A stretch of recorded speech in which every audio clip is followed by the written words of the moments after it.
오늘 이 말씀을 통해서 거기서 너로 큰 민족을 이루게 하리라. 지난주에 이어서 오늘 함께 말씀을 나누겠습니다. 창세기 46장 3절에서 하나님께서는 야곱에게 애굽으로 가는 것을 두려워하지 말라 말씀하시면서 내가 거기서 너로 큰 민족을 이루게 할 것이다. 하나님께서는 이제 야곱을 중심으로 해서 애굽에서 큰 민족을 이루겠다 이렇게 말씀하심으로 이제 야곱과 그의 가족이 애굽으로 이민을 가게 되었습니다. 지난주에는 이민을 가는 그 과정 속에서 성숙한 야곱의 신앙과 공동체의 중요성을 함께 나누었습니다. 첫 번째는 정말 야곱은 환경적으로는 뭐 하나님께 물어볼 것도 없이 애굽에 가서 지금 양식을 구하고 살아야 하지만 그러나 그 가나안 땅을 떠날 때 먼저 하나님께 예배하고 하나님께 묻고 하나님의 약속을 먼저 받고 그 약속을 붙들고 가는 것. 이게 정말 성숙한 야곱의 신앙이었어요. 우리가 무슨 일을 하든지 너무 당연하다라고 생각하는 것까지도 먼저 하나님께 기도하고 묻고 또 하나님의 약속의 말씀 붙들고 나갈 때 우리가 형통하고 그 길이 가장 안전한 길입니다. 두 번째 지난주에 본 것은 그 이민 갈 때 야곱의 가족 70명이 갔는데 70명으로 시작하는 새로운 공동체가 출발한 것입니다. 하나님께서는 하나님의 뜻을 공동체를 통해서 이루어가기 때문에 하나님이 세운 공동체가 참 중요합니다. 우리는 공동체 안에서 살고 공동체 안에서 성장하고 공동체 안에서 모든 욕구 충족이 되어져야 돼요. 그래서 우리들에게 있어서 아주 중요한 공동체는 가정과 교회입니다. 왜냐하면 하나님께서 세운 공동체가 바로 가정과 교회인 거예요. 그러니까 여러분의 가정이 무너지고 교회가 무너지면 여러분의 인생은 무너지는 거예요. 즉 우리의 삶이 세워지려면 가정이 세워지고 교회가 세워져야 돼요. 그러면 마귀는 여러분들이 마귀라면 어디를 무너뜨릴 것 같아요? 가정을 무너뜨리고 교회를 무너뜨려야 될 거 아니겠어요? 그러니까 마귀의 전략은 그러니까 어떻게 하면 가정을 무너뜨릴까? 어떻게 하면 교회를 막 분열시키고 무너뜨릴까? 이게 마귀가 한 거예요. 그러니까 우리가 불행해지는 거는 교회와 가정이 무너지면 우리 인생은 불행해지는 거예요. 그러나 우리의 삶이 행복해지고 만족을 하려면 교회가 건강하고 가정이 건강하고 그리고 교회와 가정의 건강은 서로 상호적인 거예요. 교회를 통해서 가정이 건강해지고 가정을 통해서 또 교회가 건강해지는 거거든요. 그래서 하나님께서는 이제는 흩어져 있는 그 야곱의 가족들을 모아서 70명으로 시작해서 애굽에서 한 공동체를 이루고 이제 이 공동체가 큰 민족이 되어서 나중에는 출애굽을 해서 가나안 땅에서 한 나라가 되는 것입니다. 자, 이제 드디어 그래서 야곱과 그의 가족이 이제 애굽으로 와서 요셉을 만났습니다. 요셉을 만나면서 야곱이 뭐라고 말합니까? 30절에 이스라엘이 요셉에게 이르되 내가 지금까지 살아있고 내가 내 얼굴을 보았으니 지금 죽어도 족하도다. 한번 따라해 보세요. 지금 죽어도 족하도다. 이게 우리가 이제 나이를 먹으면 먹을수록 노년기가 되면 될수록 이런 고백을 할 수 있어야 돼요. 여한이 없어야 돼. 여한이. 삶에 여한이 남으면 쉽게 못 죽어요. 왜냐하면 여한이 남아서. 그래서 여한이 없어야 돼. 그러니까는 야곱도 요셉이 살아있는 걸 딱 보니까 이제 삶에 모든 게 다 풀어지고 삶에 여한이 없는 거예요. 그러니까는 이제 죽어도 좋겠다. 이런 어떻게 보면 진심의 고백이에요. 저나 여러분들이나 이 마지막 때에 말이죠. 여러분 이런 고백을 하고 천국 가시기를 주님의 이름으로 축복합니다. 죽어도 좋습니다. 이제 죽어도 족합니다. 만족합니다. 여한이 없습니다. 그래서 이제 야곱과 요셉 그 형제들이 이제 많은 대화가 있었겠죠. 그 대화 후에 33절부터 이렇게 보면은 좀 이제 이해가 안 되는 내용이 나오는 거예요. 자, 바로가 당신들을 불러서 너희의 직업이 무엇이냐 묻거든. 당신들은 이르기를 주의 종들은 어렸을 때부터 지금까지 목축하는 자들이온데 우리와 우리 선조가 다 그러하나이다 하소서. 여기까지는 이해가 됐는데 그 다음이 조금 이제 이해가 안 되죠. 애굽 사람들은 다 목축을 가증히 여기나니 당신들이 고센 땅에 살게 되리이다 그랬어요. 지금 바로 왕은 요셉을 100% 신뢰하고 요셉을 좋아하기 때문에 요셉이 무엇을 요구해도 다 지금 들어줄 수 있는 마음이 지금 바로의 왕이에요. 그러니까는 요셉과 그 형제들이 요구만 하기만 하면은 애굽에서 가장 살기 좋은 곳에 정착을 해서 보다 더 높은 신분을 가지고 누리는 그러한 삶을 충분히 살 수도 있는데 오늘 보면은 이 요셉은 그 형제들에게 목축업이라 해라. 근데 왜 그러느냐? 그 이유는 애굽 사람들이 가장 가증히 여기는 직업이기 때문이다. 그래서 아마도 그렇게 되면은 고생 땅에 살게 할 것이다. 왜 요셉은 형제들에게 목축업이라고 애굽 사람들이 가장 가증히 여기는 목축업을 직업이라고 말하게 했느냐? 사실 농업이라고 해도 거짓말은 아니거든요. 왜냐하면 이삭이 그랄 땅에 있으면서 그 한 해 동안 농사를 지었는데 100배나 거두었다 그랬잖아요. 그러니까 농사도 졌단 말이에요. 그러니까는 거짓말하기 싫으면 농부라고 해도 될 텐데 하필이면 굳이 그들이 가증히 여기는 목축업이라 했다 이 말이죠.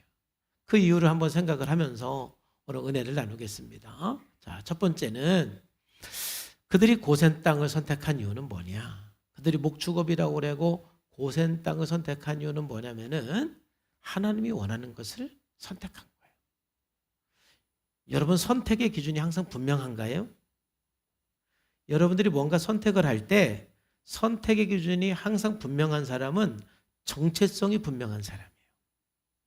그러니까 정체성이 분명하지 못한 사람은 선택의 기준이 없어요. 선택의 기준이 없다 보니까 항상 여러분들이 선택은 뭐냐면은 나한테 유익이 되냐 유익이 되지 않느냐 그거 말고는 선택의 기준이 없는 거예요. 그러나 정체성이 분명한 사람은 이게 나한테 손해가 되는지 이익이 되는지 그것도 중요하지만 이게 내 정체성에 맞는지 이게 더 중요한 거거든요. 여러분 우리가 뭔가를 선택을 할 때 자기 정체성에 맞는 것을 가끔은 좀 손해를 보더라도 내 신앙 양심에 맞고 내 정체성에 맞는 것을 선택할 줄 알아야 해요. 오늘 야곱의 자녀들이 고센 땅을 선택한 데는 굉장한 이유가 있거든요. 자, 본문 말씀을 읽고 제가 좀 더 설명을 드리겠습니다. 이제 요셉이 바로 왕에게 야곱과 또 요셉의 그 형제 중에 5명만 선택을 해서 바로에게 소개를 시켜 주었어요. 그때에 이제 3절에 보니까 바로가 요셉의 형들에게 묻되 너희의 생업이 무엇이냐라고 질문을 했죠. 그랬더니 그들이 바로에게 대답하되 종들은 목자인데 우리와 선조가 다 그러합니다라고 대답을 했습니다. 자, 그러자 이제 바로 왕이 뭐라고 말하느냐면은 5절 보면은 바로가 요셉에게 말하여 이르되 내 아버지와 형들이 내게 왔은즉 애굽 땅이 내 앞에 있으니 땅의 좋은 곳에 내 아버지와 내 형들이 거주하게 하라. 그러니까 애굽 땅의 좋은 걸 선택해서 주려는 겁니다. 그렇지만 그들은 목축업이라고 말하고 고센 땅을 선택을 한 거예요. 그들이 고센 땅에 거주하게 하고 그들 중에 능력 있는 자가 있거든 그들로 내 가축을 관리하게 하라 그랬어요. 애굽 사회는 계급 사회입니다. 그래서 가장 높은 계급이 제사장 계급이에요. 가장 존경받고 가장 높은 계급입니다. 반면에 가장 천민에 속한 계층이 뭐냐면은 목축업이에요. 그래서 목축업을 하는 사람들을 애굽 사람들은 가장 가증히 여겼다. 이렇게 오늘 성경에서 말하고 있습니다. 그러니까 목축업을 하는 사람이 가장 낮은 천민이기 때문에 그들이 가증히 여기고 사실은 거의 상종도 하지 않는 게 목축업을 하는 사람들이에요. 그러니까 애굽 사람들이 이 목축업 하는 사람들을 상종하지 않기 때문에 할 수만 있으면 애굽 사람들로부터 멀리 떨어져 있는 곳에 살게 되는 거예요. 그래서 고센 땅이거든요. 그 고센 땅은 우리나라로 말하면 어디냐면은 강원도 중에서도 동막골 알아요? 6.25 전쟁이 일어나도 모르는 곳? 저도 안 가봤어요. 영화만 봤는데 동막골이 6.25 전쟁이 일어나도 우리나라가 전쟁이 일어났는지 안 일어났는지도 모르는 곳이 동막골이었잖아요. 그 정도 조금 과장하면 완전히 지역적으로도 그래요. 그러니까 애굽에서 카이로가 이제 한 서울 쪽에 있다라면은 고센 땅은 우리나라 가장 최북단이면서 동쪽 그 강원도 쪽이 바로 고센 땅이에요. 바로 그러니까 거기가 이제 고센 땅인데 이제 거기서 살게 되는 것입니다. 여러분, 이스라엘 사람들을 우리가 히브리인이라고 그러잖아요. 왜 히브리인이라는 명칭이 됐느냐면은 히브리 이거는 애굽에서 하비루라는 말이 있는데 하비루는 그 나라의 가장 천민 계층을 하비루라고 말해요. 애굽에서 하비루, 천민 계층. 그러니까 이스라엘 사람들은 애굽에 살 때 하비루였어요. 가장 천민 계층 하비루로 살았어요. 그러니까 그들이 하비루니까 나중에 히브리 민족이 된 거예요. 히브리, 하비루 비슷하잖아요. 그만큼 지금 이스라엘 사람들은 야곱의 그 자녀들은 본인들이 하비루 가장 낮은 계층인 목축업을 선택을 했고 그래서 고센 땅에 살게 됐거든요. 왜 그랬느냐? 그 이유가 크게 두 가지가 있습니다. 첫 번째는 뭐냐면은 일단 하나님께서 야곱에게 약속하신 게 뭐냐면 거기서 큰 민족을 이루게 하겠다고 그랬잖아요.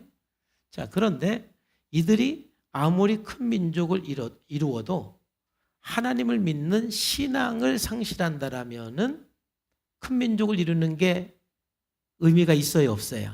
없죠. 그들은 큰 민족을 이루어야 되지만 동시에 신앙 공동체를 유지해야 하는 것입니다. 신앙 공동체로서 큰 민족을 이루어야 되는데 그러기 위해서는 그들은 애굽의 영향을 가장 적게 받는, 애굽은 우상 숭배가 많은 나라였거든요.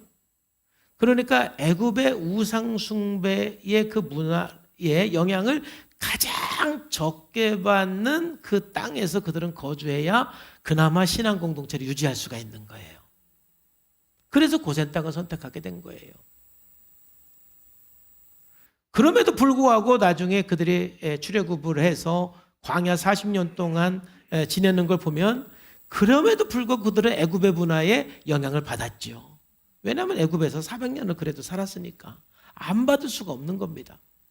그렇지만은 고센 땅에 살았기 때문에 신앙 공동체를 이룰 수가 있는 거예요.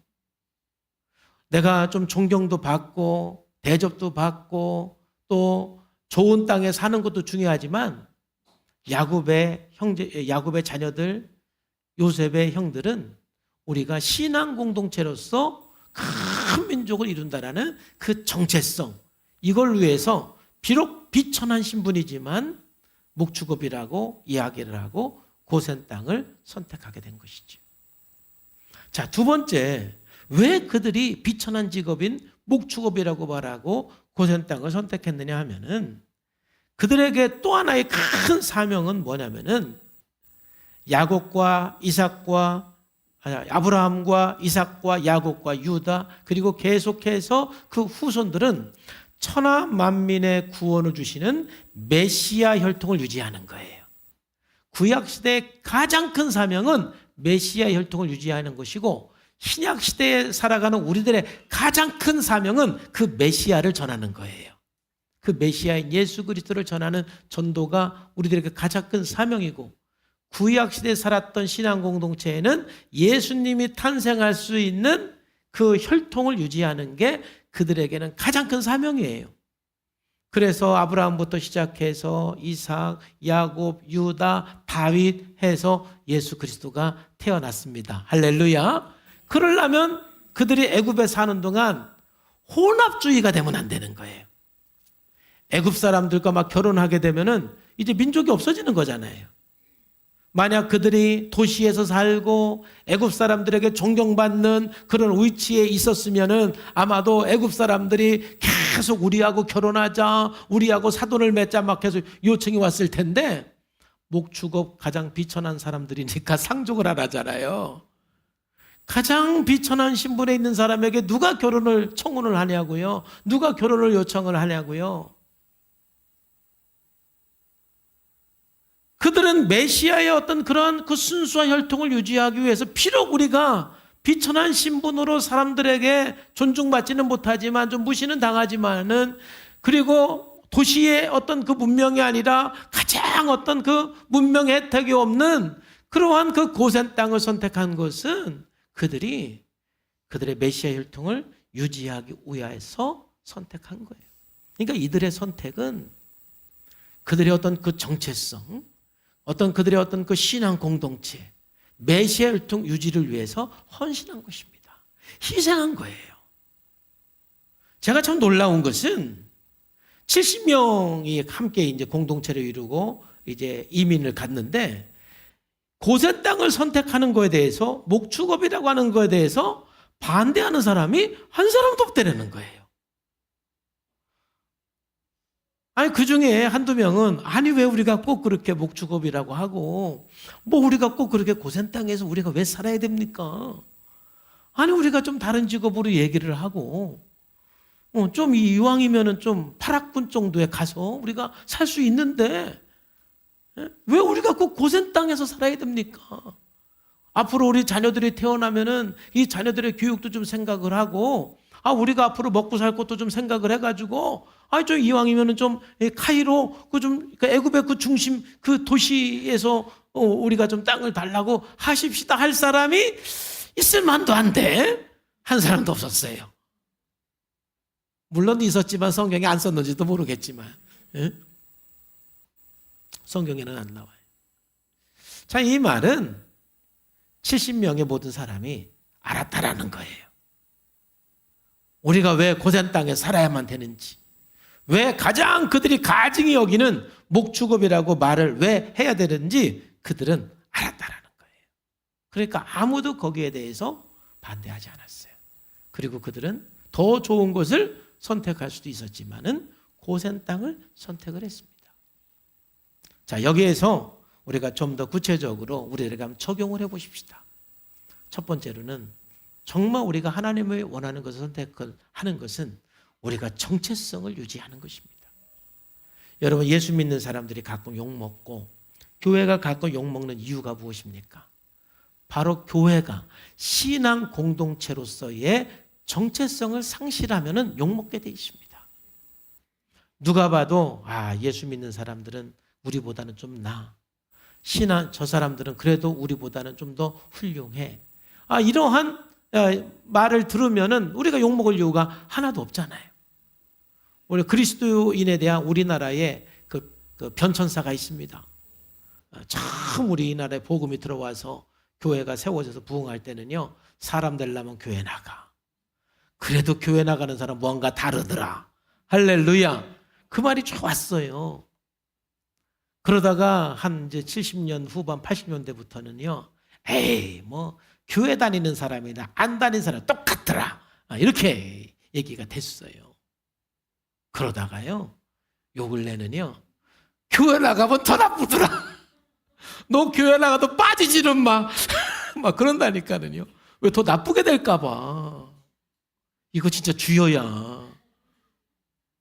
이거 우리가 얼마나 정체성을 상실했으면 예수 믿는 사람들이 그런 말을 듣느냐. 근데 그거는 사실은 거짓 메시지예요. 왜냐하면 제가 보면 그래도 예수 믿는 사람이 낫습니다.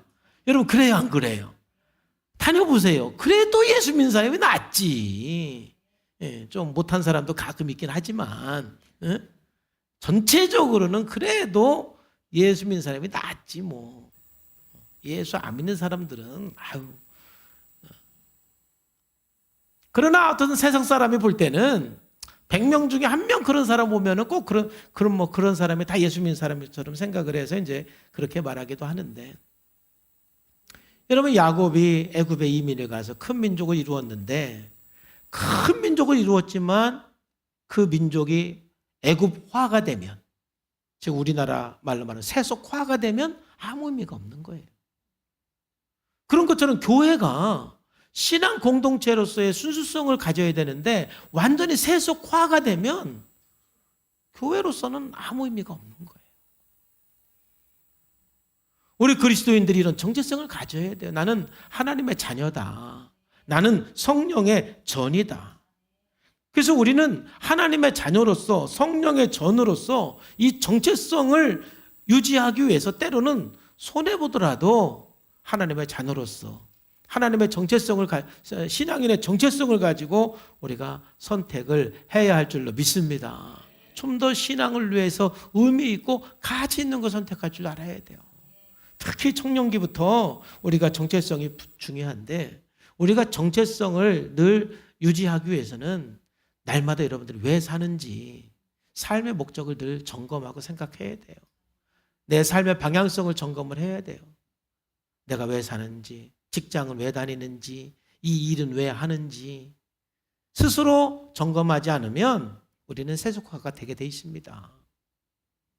우리 청년들도 직장 생활하면서 그냥 돈만 벌고 승진하기 위해서만 직장 생활하는 것이 아니라, 내가 이 직장 생활을 통해서 하나님께서 원하시는 것은 뭔가, 내가 그리스도인으로서 이 일을 하면서 어떠한 영향을 이 세상 사람들에게 줄 수가 있는가, 이러한 고민과 생각을 통해서 내 정체성이, 그리스도인으로서 정체성을 분명히 해나가야 돼요. 그래야만 여러분들이 결정적인 순간에 선택을 할 때 여러분들의 정체성에 맞게 탁 손해를 보더라도 선택을 할 수가 있는 거예요.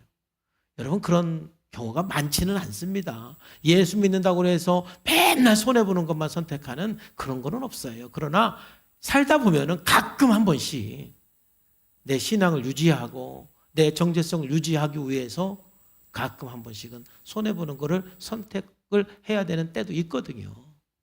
그때 정체성이 좀 분명해야 됩니다. 뿐만 아니라 이제 우리 교회 대부분 그래도 이제 40이 넘은 중년기이잖아요. 여러분, 중년기는 더 이게 중요합니다.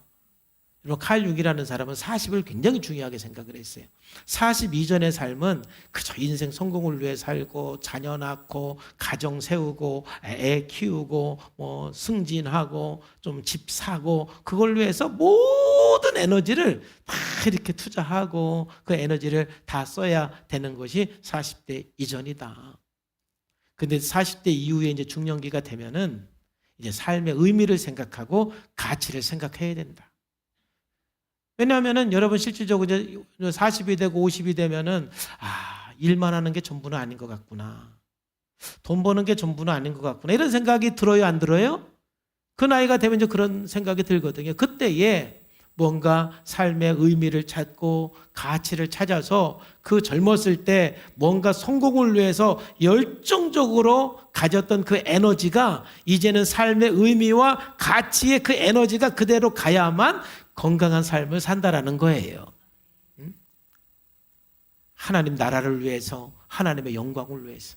그런데 젊었을 때 그렇게 성공을 위해서 열심히 일했던 그 에너지가 있는데 중년기가 되어서 그 에너지를 갖다가 가치 있는 삶에 쓰지 못하면 잉여 에너지가 남는데요. 따라 해봐요. 잉여 에너지. 막 열정적으로 살았던, 막 성공을 열정적으로 살았는데 이제 가치를 위해서 열정적으로 안 살면 에너지가 남아. 그걸 중년의 위기라고 그러는 거예요. 그 잉여 에너지로 이제 막 바람 피고 술 먹고 쾌락에 빠지고, 그게 중년의 위기예요. 그 에너지로. 그래, 내가 너무 일만 했어. 이제 나를 위해 살 거야. 막 이제 이러면서요. 그 남는 에너지와 돈으로요. 이제 자기 쾌락을 위해서 쓰는. 그래서 중년기가 위험하다라고 칼 융이 얘기한 거예요. 그러니 여러분 40이 넘어서 50이 넘어서 여러분 정체성을 확립하지 못하고 삶의 방향성, 삶의 의미, 삶의 가치가 없는 사람은 위험한 거예요. 뭔가 우리가 선택을 할 때 하나님이 기뻐하는 것을 선택할 줄 아는 삶이 되기를 주 예수님의 이름으로 축복합니다. 두 번째로 여기서 우리가 적용할 수 있는 것은 나그네 정신입니다. 우리는 나그네 정신으로 살아야 돼요. 자, 야곱과 그의 자녀들이 고센 땅을 선택한 또 하나의 이유는 뭐냐면은 나그네 정신이에요. 자, 하나님께서 내가 거기서 큰 민족을 이루게 하겠다라고 말씀하셨고 그 다음에 뭘 약속했냐면은 내가 반드시 돌아오게 할 것이다 그랬죠. 기억나면 아멘. 반드시 돌아오게 할 것이다 그랬잖아요. 자, 그러면 생각을 해보세요. 애굽 땅은 야곱과 그 자녀들이 영원히 살 땅이에요? 잠시만 살 땅이에요? 거기 잠시 살다가 큰 민족을 이룬 다음에 다시 가나안 땅으로 돌아오게 할 것이다. 야곱과 그의 후손이 영원히 살 땅은 가나안 땅이라는 것이죠. 그럼 그 가나안 땅은 지금 뭘 상징하냐면 천국을 상징하는 거예요. 그러면 저와 여러분들이 살아가는 이 세상은 영원히 사는 곳입니까? 잠시 사는 겁니까? 잠시예요. 참 세월 빨라. 초등학교 졸업한 게 엊그제 같은데 제가 한갑이에요. 세상에. 지나온 세월을 뒤돌아보면은 진짜 찰나요. 그러니까는 이제는 앞으로 남은 생애도 그냥 찰나로 여겨져 가지고 야, 인생 잘 살아야 되겠다. 남은 생에 정말 하나님의 나라를 위해서 잘 살아야 되겠다. 뭐 이런 생각이 더 들어요. 이 세상이 영원한 것 같지만 이 세상은 영원한 게 아니잖아요. 야곱과 그 자녀들은 그걸 알았다 이거예요. 우리가 애굽은 영원히 살 곳이 아니다. 만약에 애굽에서 우리가 영원히 살 것 같으면 애굽의 좋은 땅을 우리가 요구를 하고 거기서 성공도 하고 막 거기서 이제 우리가 더 잘 살기 위해서 해야 되겠지만 여기는 우리가 잠시 머무는 땅이고 우리는 다시 가나안 땅으로 돌아가야 한다라는 나그네 정신이 있으니까 아예 잠시 동안 뭐 비천한 신부님은 어때? 잠시 동안 목축업이라고 그래서 좀 무시당하면 어때? 합의루면 어때? 아이 잠시인데 이제 우리는 다시 가나안 땅으로 돌아갈 건데 이게 나그네 정신이에요. 여러분 우리 삶이 왜 허무하냐? 이 세상이 영원한 것처럼 살면 우리에게 남는 마음은 허무밖에 없어요. 솔로몬이 고백한 것처럼 헛되고 헛되고 헛되고 헛되도다. 왜냐하면 이 세상이 전부인 것처럼 뭔가 막 열심히 살면 살수록 여러분에게 남는 게 있어요, 없어요?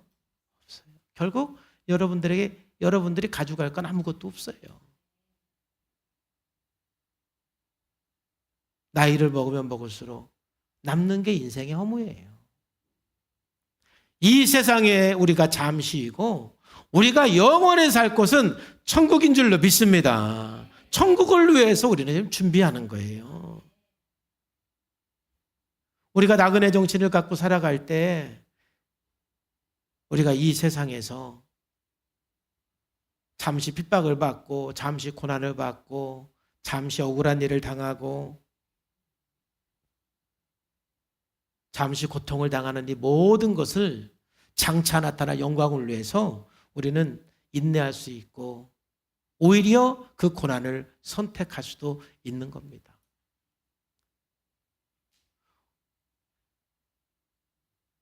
우리 모두가 정말 이 땅에서 살아가는 동안 내가 뭘 선택을 할 것인가? 하나님 나라를 위해서 선택하기를 주님의 이름으로 축복합니다.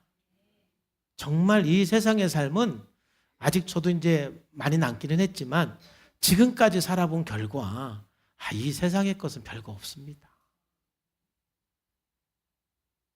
이 세상의 것 가져봤자 별거 없습니다. 나에게 영원한 것은 하나님 나라밖에 없습니다. 하나님 나라를 위해서 우리가 지금 살고, 하나님 나라를 위해서 영혼을 구원하고, 하나님 나라를 위해서 내 신앙을 위해서 오늘도 삶을 선택하면서 나갈 때 그 삶은 가장 가치 있고 의미 있는 삶이 되는 거예요.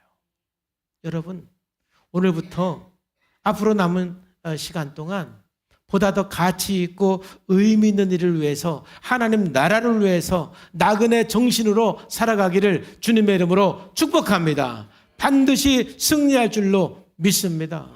이게 바로 고센을 선택한 이유입니다. 두 번째, 오늘 말씀을 읽으면서 참 크게 또 깨닫고 은혜를 받은 것은 뭐냐면은 야곱이 바로 왕을 축복한 거예요. 바로 왕을 야곱이 축복합니다. 여러분, 우리의 인생은 축복하는 삶을 사는 것이 가장 복이거든요. 자, 일단 성경을 읽고 말씀을 드릴게요. 요셉이 자기 아버지 야곱을 인도하여 바로 앞에 서게 하니 야곱이 바로에게 뭐 했어요? 축복했어요. 그리고 10절 말씀에도 보니까 야곱이 바로에게 축복하고 그 앞에 나왔어요. 여러분, 지금 이 바로와 야곱을 한번 상상을 해보세요. 지금 바로는 어떤 사람이에요? 그 당시에 가장 강대한 나라의 왕이에요. 야곱은요, 조금 부정적으로 말하면 피난민입니다. 그래도 좀 긍정적으로 말하면 70명의 족장입니다. 70명의 족장. 세계 가장 강대한 나라의 왕. 누가 축복해야 됩니까? 여러분들이 내가 더 이렇게 우리나라에서 가장 어떻게 가난한 사람이 우리나라의 가장 부자한테 가서 막 축복 기도를 하면은 그 그림이랑 똑같은 거예요. 뭔가 이 그림이 좀 안 맞아요. 참, 여기서 저는 야곱의 위대함을 보는 거예요. 야곱의 신앙, 야곱의 믿음. 야곱은 어떤 믿음이 있느냐면은 바로가 아무리 강대한 왕이라 할지라도 하나님의 복을 안 받으면 안 되는 사람이라는 걸 알고 있는 거예요. 그리고 나는 바로 왕이 볼 때는 참 아무것도 아닌 것 같고 비천하고 그저 이제 양식이 떨어져 가지고 애굽 땅에 그냥 온 사람으로 바로 왕이 느낄지 몰라도 나는 하나님께 약속을 받은 사람이고 앞으로 큰 민족을 이룰 사람이고 메시아의 조상이 되는 사람이고 나는 하나님께 하나님의 복을 빌어주는 사람이라는 자기의 정체성, 자기의 믿음, 신앙이 분명한 사람인 거예요. 그러니까는 바로 왕을 만나도 복을 빌어주는 거예요. 여러분, 가끔 축복이라는 말과 복이라는 말을 여러분들이 혼돈해서 쓰시더라고요. 여러분, 하나님과 관계에서 말할 때는 축복이라는 단어를 쓰는 게 아니에요. 하나님, 저에게 축복해 주세요. 하나님, 저에게 복 주세요. 뭐가 맞아요? 축복은 복을 빌어주는 거잖아요. 하나님은 우리들을 위해서 복을 빌어주는 분이에요? 복을 주시는 분이에요? 복을 주시는 분이에요. 하나님은 복의 근원지란 말이에요. 하나님이 나에게 복을 주시는 분입니다. 그러므로 하나님, 저에게 복을 주시옵소서가 맞는 말이에요. 하나님의 복을 주세요. 하나님께서 예비한 복을 주세요. 하나님이 준비한 복을 주세요. 하나님이 허락할 복을 저에게 내려주세요. 하나님, 어떠한 복을 저에게 주세요. 이게 하나님 우리가 기도하는 거예요. 그리고 우리는 사람들에게 복을 줄 수 있는 존재가 아니에요. 우리는 축복하는 사람이에요. 왜냐하면 복을 주는 분은 하나님인 것입니다. 그러니까 내가 바로왕을 만나도 나는 축복할 수가 있는 것은 우리가 서로 신분의 차이는 있고 능력의 차이는 있어도 그래도 너도 하나님께 복을 받아야 사는 사람이야. 이 세상 사람들이 하나님과 연결이 끊어지고 하나님의 복이 없는 사람은 그 복은 아무것도 아닙니다. 하나님이 주는 복을 받아야만 그게 완전한 복인 줄로 믿습니다. 그래서 우리는 복을 빌어주는 사람이 돼야 돼요. 여러분, 그 정체성을 가지고 그 믿음을 가지고 살아가야 돼요. 그러니까 우리는 마음껏 여러분 자녀들을 위해서도 축복해 주시고, 여러분 만나는 사람마다 우리 예수 믿는 사람은 복을 빌어주는 사람이 돼야 되는 거예요. 여러분들이 복을 빌어주면 하나님이 복을 주십니다. 야곱이 복을 빌어주면 하나님이 복을 주시는 거예요. 하나님이.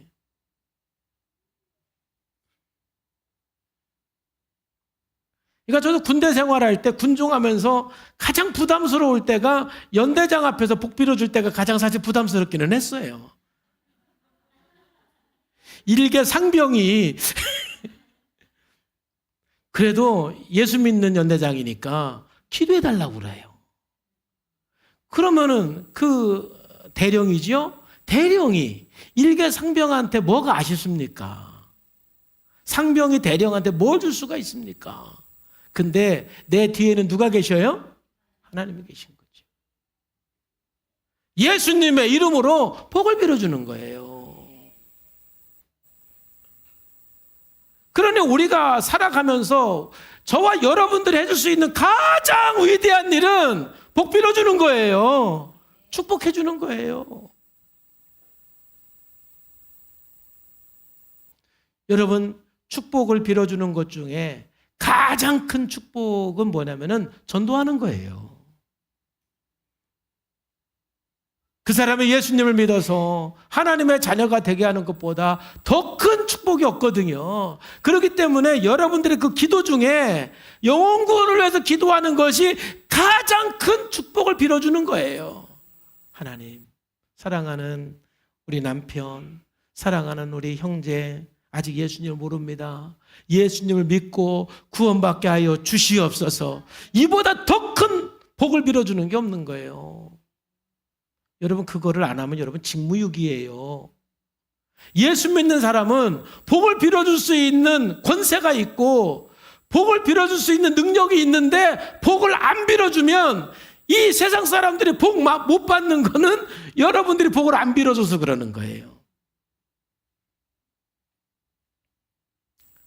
우리 교회는 목사를 중심으로 해서 모든 성도들은 우리 서로를 위해서 축복할 뿐만이 아니라 이 세상을 위해서 축복을 해야 될 줄로 믿습니다. 이 야곱은 오늘 바로 왕에게도 당신도 하나님과 연결되지 않고 하나님께 복받지 못하면 아무것도 아닙니다. 하나님의 복이 있기를 축복합니다 하고 담대히 기도하는 거예요. 이 놀라운 믿음,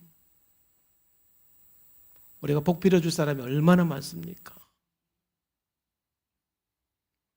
여러분들에게도 하나님 앞에 복 달라고도 기도 많이 하시고, 근데 여러분에게만 복 달라고 기도하지 말고 정말 다른 사람을 위해서 축복해 주시는 거예요. 이제 야곱이요, 이렇게 축복을 하니까 바로 왕이 나이를 물어봐요.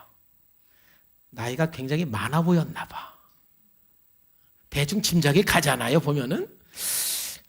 요셉의 아버지니까는 이렇게 짐작이 되는데 너무 나이가 많아 보이니까는 나이가 얼마나 됐습니까? 그러니까 참 여기서 야곱의 대답이 너무 참 어떤 고백입니까? 9절 말씀에 보면은 야곱이 바로에게 아뢰되 내 나그네 길의 세월이, 저기 나그네 정신이 항상 분명하잖아요. 내 나그네 길의 세월이 130년입니다. 근데 우리 할아버지나 우리 아버지에 비하면 아직 멀었습니다. 저도 야곱만큼만 살면 안 될 것 같네. 여러분들이 없잖아 그러면 내가 야곱만큼 살면은 어쨌든 농담이고요. 어쨌든 아브라함과 이삭에 비하면 아직 멀었다 이 말이죠. 그런데 마지막 말이 뭡니까? 험악한 세월을 보냈네. 이게 무슨 뜻일까요? 이 뜻을 한번 생각해 봤어요. 험악한 세월을 보냈나이다. 130년을 살았는데 참 험악한 인생을 살았다. 이렇게 고백을 하는 거예요.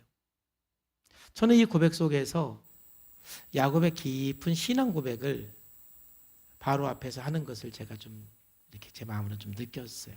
무슨 말이냐 하면은 저는 이제 뭐 60년밖에 안 살았는데, 제가 고등학교 때 예수를 믿어서 고등학교 때부터 지금까지 제 인생을 볼 때 험악한 인생이라고 할 수가 없어요. 참 은혜 가운데 살았습니다. 제 인생 60인데 참 은혜 가운데 살았습니다. 할렐루야. 네. 한번 여러분 다 그렇죠? 내 나이 몇인데 참 하나님의 은혜 가운데 살았습니다. 할렐루야. 네. 근데 야곱은 험악한 세월을 살았습니다. 이렇게 있어요. 무슨 말이냐면은 야곱은 태어날 때부터 하나님을 믿는 신앙 공동체 안에서 태어났어요. 이삭의 아들로 태어났어요. 이제 하나님의 은혜 속에서 충분히 살 수 있는 사람인데, 참 야곱의 삶은 우리가 지금까지 봤지만 하나님의 은혜가 있고 하나님의 약속이 있음에도 불구하고 그는 하나님의 은혜와 하나님의 약속보다는 자기 능력이 너무 뛰어난 사람이에요. 머리가 너무 좋은 사람이에요. 그러니까 야곱이야말로 자기 머리를 의지해서, 자기 경험을 의지해서, 자기 지식을 의지해서, 자기 능력을 의지해서 쭉 인생을 살아왔어요. 그러다가 창세기 35장에서 자기 딸 디나가 강간당하고 자기 아들들이 세겜의 사람들을 다 죽이는 그런 엄청난 그런 그 사건이 있은 후에야 베델로 올라가자 하면서 참 그때부터 보면 야곱의 신앙이 굉장히 성숙한 신앙의 모습. 계속 여러분 성숙한 야곱의 신앙을 보게 되잖아요. 성숙한 야곱의 신앙을 보게 되는 거예요. 그러니까 야곱이 130년을 살았는데 130년 중에 너무너무 늦게 깨달은 거예요. 늦게. 좀 빨리 하나님의 은혜 안에서, 하나님의 도움 속에서, 하나님의 약속 붙들고 하나님 말씀 붙들고 살았으면 내가 은혜 가운데 이렇게 쭉 왔을 텐데, 내가 하나님을 알고는 있었는데,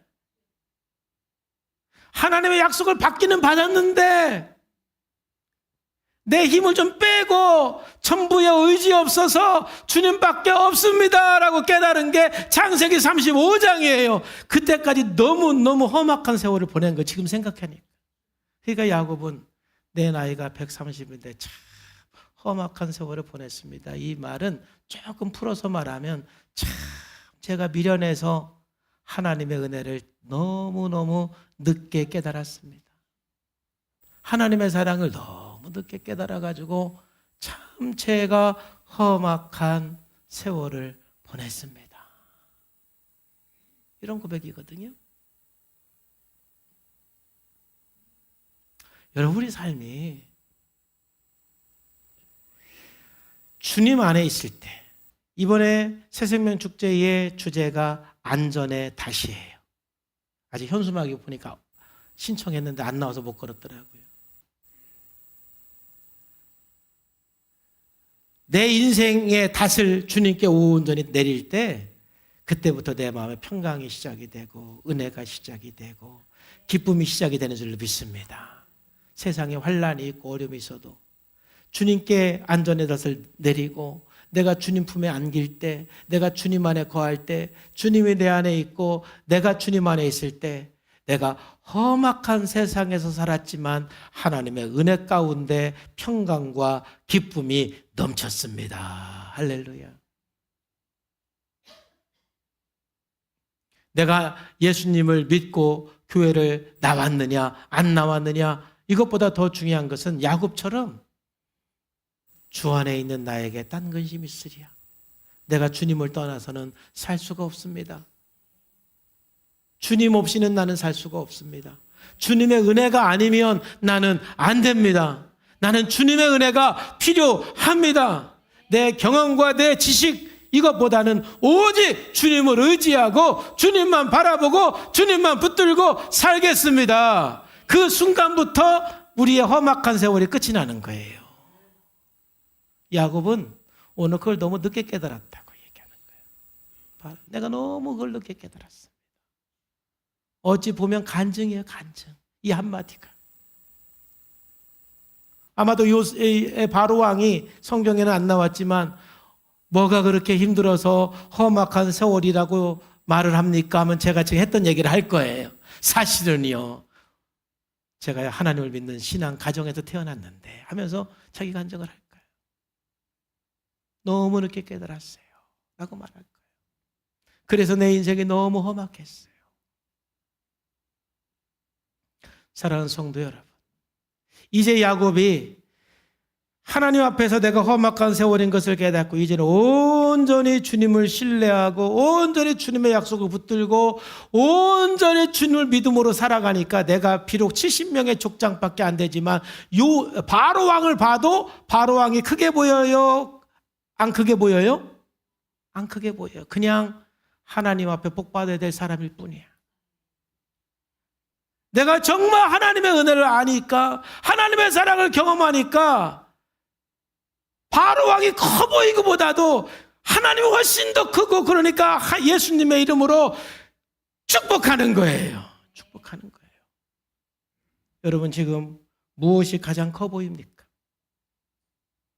만약 하나님보다 세상에 어떤 것이 더 커 보이기 시작하면 아직 여러분들은 험악한 세월을 살고 있는 거예요. 근데 하나님이 가장 크게 보여서 누굴 만나도 하나님으로 담대하고 든든하고 나와 함께 하시는 그 예수님의 이름으로 축복해주고 기도해주는 그런 담대함이 있는 사람은 진짜 온전히 주님 앞에 들어온 사람이에요. 그래서 우리는 축복하는 삶을 살 수가 있어요. 여러분 주변에 있는 모든 사람들은 하나님의 복이 필요한 사람들입니다. 축복하는 삶이 되기를 주 예수님의 이름으로 축복합니다. 기도하겠습니다. 하나님 감사합니다. 오늘 또 성령님께서 은혜 주셔서 말씀하시고 함께 주심을 감사합니다. 온전히 주님 안에서 저희들 승리하게 해주시고 하나님의 축복 속에서 살게 하여 주옵소서. 예수님의 이름으로 기도합니다.